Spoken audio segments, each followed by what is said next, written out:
ये है happy home multi channel का प्रसारण सीधे आपके सामने। फोकस हिंदुस्तान मुंबई न्यूज़ में आपका स्वागत है। मैं हूं माजिद सिद्दीकी। दुआ सलाम, आदाब, जय भीम। दुनिया बदल रही है, देश वही है, वही रहेगा। हक और हकीकत को बताने वाले खामोश बैठे हैं। आने वाला वक्त ही बताएगा। वीडियो को आखिर तक देखिए। आज की ख़ास खबरें।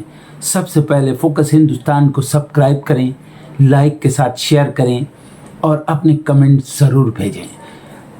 समाज को जगाने के लिए आपकी ज़रूरत है। फिर आऊँगा ताज़ा खबरों को लेकर। माजिद सिद्दीकी, जय हिंद।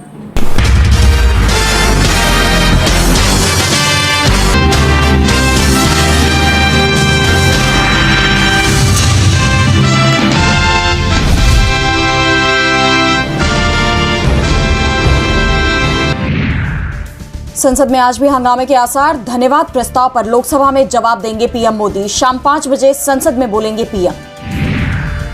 एसआईआर पर सुप्रीम कोर्ट में सुनवाई आज। पश्चिम बंगाल की मुख्यमंत्री ममता खुद रख सकती हैं दलीलें। ममता बनर्जी ने भी एसआईआर के खिलाफ दायर की है याचिका। सपा प्रमुख अखिलेश यादव का चुनाव आयोग पर बड़ा हमला। कहा, चुनाव आयोग के लोगों का जिस तरह का व्यवहार है उससे ऐसा लगता है कि वो भाजपा के लिए काम कर रहे। भगवान बुद्ध के पवित्र देवनी मोरी अवशेष पहली बार अंतर्राष्ट्रीय प्रदर्शनी के लिए दिल्ली से श्रीलंका भेजे गए। कोलंबो के गंगा रामया मंदिर में रखे जाएंगे अवशेष। कर्नाटक विधानसभा में पेश हुआ वीबी जीरामजी रद्द करने का प्रस्ताव। कांग्रेस सरकार ने मनरेगा को वापस लाने की मांग की।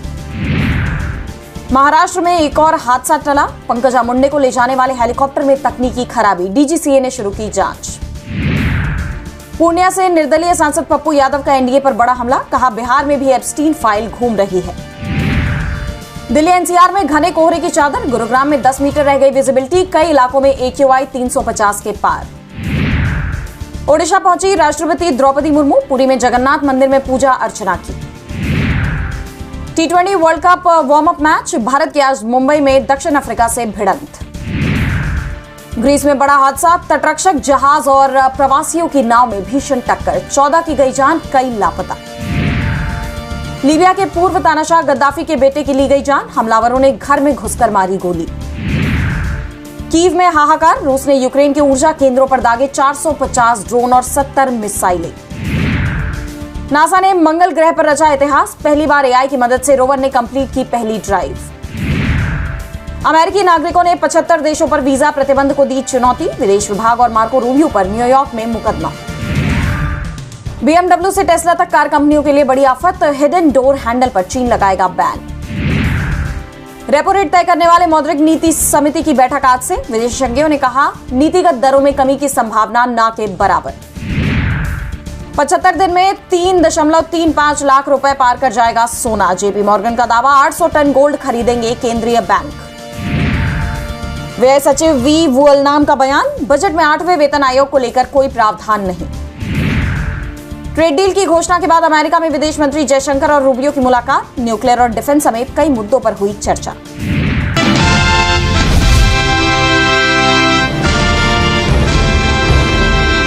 महाराष्ट्र में नगर निगम चुनाव के बाद बीएमसी में मेयर पद को लेकर शिंदे और बीजेपी में पेच फंसा हुआ है। बीजेपी मेयर पद छोड़ने को तैयार नहीं दिख रही। अब तक शिंदे पर दबाव बना रही थी कि गठबंधन में जीते सभी 118 पार्षदों का एक गुट बनाया जाए, लेकिन शिंदे ने इससे इनकार कर दिया। इसी के चलते अभी तक बीएमसी में रजिस्ट्रेशन की प्रक्रिया पूरी नहीं हो पा रही थी, लेकिन अब बीजेपी और शिवसेना के पार्षदों ने रजिस्ट्रेशन करा लिया है और अब मेयर चुनाव की प्रक्रिया शुरू हो रही है। रजिस्ट्रेशन की प्रक्रिया से पहले 2 फरवरी को बीजेपी, शिवसेना शिंदे गुट और एनसीपी अजीत गुट के पार्षदों की मुंबई महानगर पालिका के मुख्यालय में बैठक हुई, जिसके बाद शिंदे और बीजेपी के पार्षदों ने अलग अलग गुट बनाने का फैसला किया और रजिस्ट्रेशन भी करा लिया। बीजेपी ने दहीसर के वार्ड संख्या 7 से जीत दर्ज करने वाली गणेश खनकर को ग्रुप लीडर चुना है। हालांकि इसका आधिकारिक ऐलान नहीं किया गया है। दूसरी तरफ शिंदे की शिवसेना ने अमय घोले को ग्रुप लीडर बनाया है, जबकि शिवसेना यूबीटी ने पूर्व मेयर किशोरी पेडनेकर को ही ग्रुप लीडर की जिम्मेदारी सौंपी है। वहीं एनसीपी ने बीजेपी की जगह शिंदे के साथ जाने का फैसला किया है। इसे बीजेपी के लिए बड़े झटके के तौर पर देखा जा रहा है, क्योंकि बीजेपी से शिंदे और अजीत गुट दोनों ही नाराज दिखाई दे रही हैं। और जिस तरह से इन दोनों ही दलों के पार्षदों ने मिलकर एक गुट बनाया है, उसके बाद बीजेपी दबाव में दिख रही है। ऐसे में शिंदे ने बीजेपी की टेंशन बढ़ाने का काम किया है। शिंदे ने नवी मुंबई नगर निगम चुनाव में बीजेपी को चुनौती दे दी है।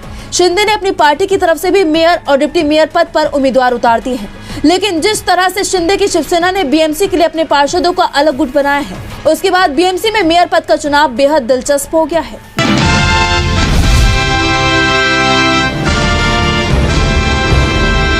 लोकसभा में राष्ट्रपति के अभिभाषण पर धन्यवाद प्रस्ताव पर चर्चा चल रही है, लेकिन चर्चा आगे नहीं बढ़ पा रही। चौथे दिन चर्चा का कांटा जहां अटका था, पांचवें दिन भी वहीं अटका रहा। राहुल गांधी ने चीन के घुसपैठ और पूर्व सेना प्रमुख के सवाल का जो मुद्दा उठाया, वो सवाल सरकार की नींद उड़ा रहा है। इसीलिए राहुल को बोलने ही नहीं दिया जा रहा। इस बार जब राहुल गांधी ने बोलना शुरू किया तो कहा कि कल मैंने एक आर्टिकल के आधार पर अपना भाषण शुरू किया था। अब मैं चाहता हूं कि उस आर्टिकल को ऑथेंटिकेट किया जाए। मैंने कहा था कि राष्ट्रपति के अभिभाषण में जो मुद्दा है वो राष्ट्रीय सुरक्षा से जुड़ा है। अमेरिका, चीन और पाकिस्तान के बीच संबंधों का सवाल है। इस आर्टिकल में यह बात कोट की गई है और मैंने इसे ऑथेंटिकेट कर दिया है। तो राहुल गांधी ने लद्दाख का मुद्दा भी उठाया। चीनी घुसपैठ की बात की तो संसदीय कार्य मंत्री किरण रिजिजू ने आपत्ति जताई और कहा कि स्पीकर ने इस पर रूलिंग दे दी थी, अब इस पर बात नहीं होगी। उन्होंने जब केसी वेणुगोपाल का भी नाम लिया तो वेणुगोपाल भी अपनी सीट पर खड़े हो गए और रिजिजू पर गलत जानकारी देने का आरोप लगा दिया। वेणुगोपाल ने कहा कि आपने मुझे और गौरव गोगोई को फोन किया था। सदन में सत्ता पक्ष और विपक्ष के बीच टकराव शुरू हुआ तो सभापति के आसन पर बैठे टीडीपी सांसद कृष्णा प्रसाद टेन्नेटी ने कहा कि मैं राहुल गांधी को बोलने का मौका दे रहा हूं। इसके बाद जब राहुल गांधी खड़े हुए तो उन्होंने टेन्नेटी पर ही सवाल खड़े कर दिए। राहुल गांधी ने कहा कि ये कोई इजाजत नहीं है जो मुझे दी गई है। मैं इस देश का विपक्ष का नेता हूं। आप मुझे बोलने की अनुमति नहीं देते, ये मेरा अधिकार है। राष्ट्रपति के अभिभाषण में उस रास्ते की बात है जिस पर भारत को चलना है, उस दिशा की बात है जिस दिशा में भारत को आगे बढ़ना है। आज अंतरराष्ट्रीय मामलों में सबसे बड़ा मुद्दा चीन और अमेरिका के बीच टकराव है। ये हमारे राष्ट्रपति के अभिभाषण और हमारे बजट दोनों का केंद्रीय विषय है। अगर मैं ये बयान देना चाहता हूं कि भारत और चीन के बीच क्या हुआ तो मुझे क्यों रोका जा रहा है।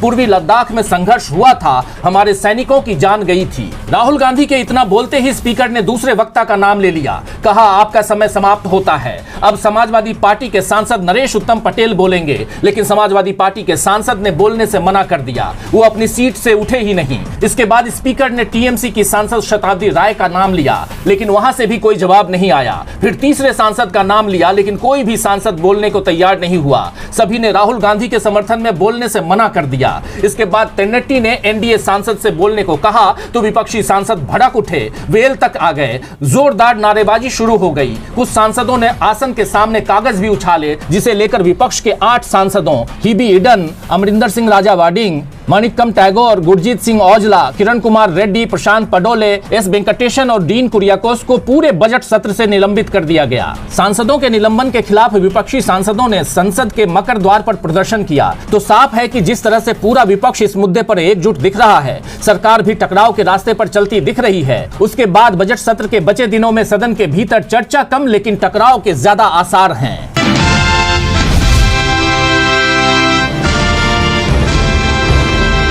पश्चिम बंगाल की मुख्यमंत्री ममता बनर्जी और चुनाव आयोग के बीच विवाद बढ़ता ही जा रहा है। ममता बनर्जी ने एसआईआर को लेकर चुनाव आयोग के खिलाफ सुप्रीम कोर्ट में रिट याचिका दाखिल की है, जिस पर सुप्रीम कोर्ट में आज सुनवाई हो रही है और इस दौरान ममता बनर्जी खुद कोर्ट में मौजूद रहेंगी, साथ ही अपनी दलीलें भी पेश कर सकती हैं और बहस भी करेंगी। ममता ने सीजेआई सूर्यकांत से इस केस को खुद लड़ने की इजाजत मांगी है। उन्होंने कहा है कि वो इस मामले के तथ्यों को अच्छी तरह से जानती हैं। वो सुप्रीम कोर्ट की प्रक्रियाओं और नियमों को जानती हैं।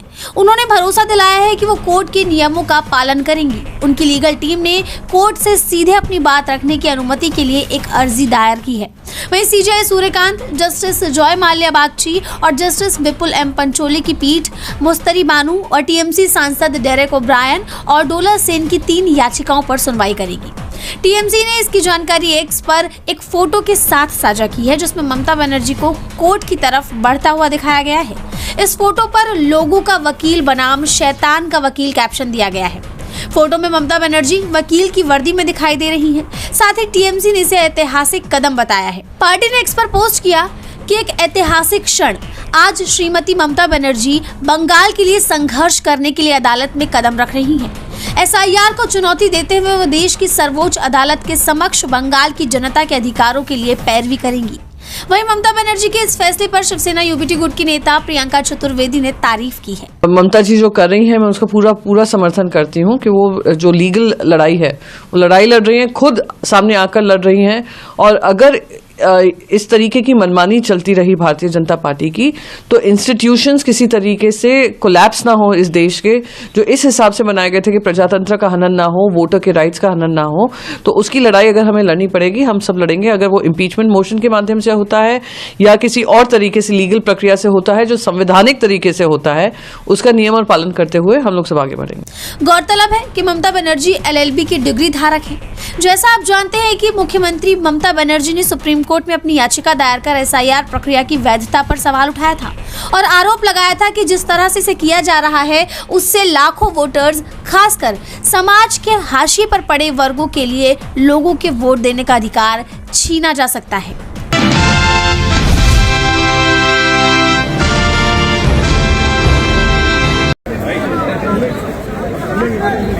राहुल गांधी आ रहे हैं अभी धरने पर बैठने सांसदों के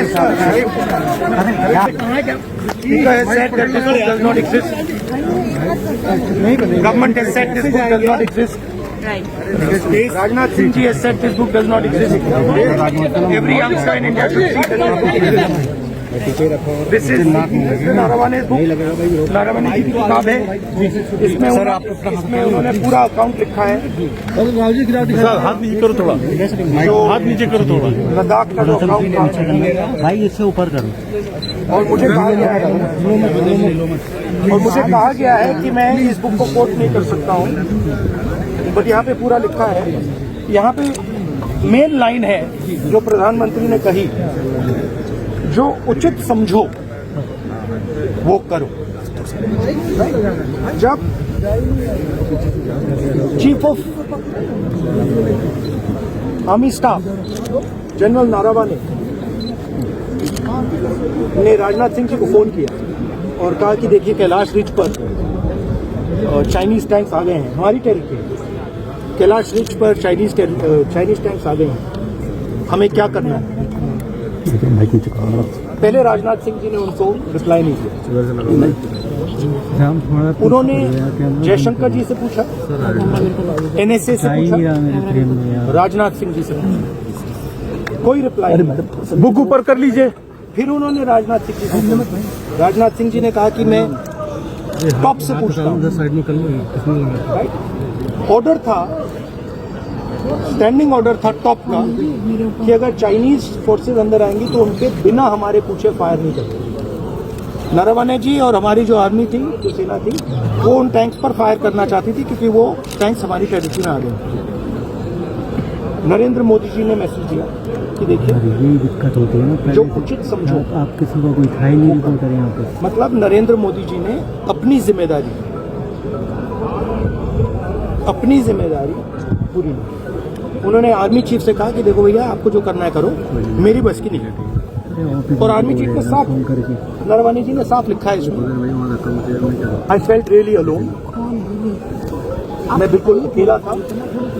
आई was abandoned by the entire establishment. This is what they are scared. जरा हाथ उठाइए। को क्या करना चाहिए था?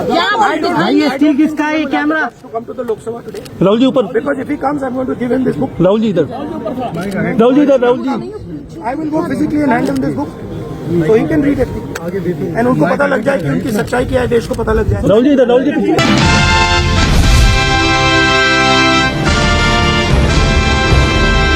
पहले अंबानी ने इंटरनेट को सस्ता बनाया और अब गवर्नमेंट आपके घर फ्री वाईफाई लगवा रही है और इसके बारे में लोगों को पता ही नहीं है। इसके लिए आपको सिर्फ PM वाणी योजना का एक छोटा सा फॉर्म फिल करना है। इसके बाद एक बंदा आपके घर पे आके वाईफाई इंस्टॉल करके चला जाएगा, वो भी बिल्कुल फ्री में। इसके लिए आपको सिर्फ 99 रुपीस मंथली पे करने हैं।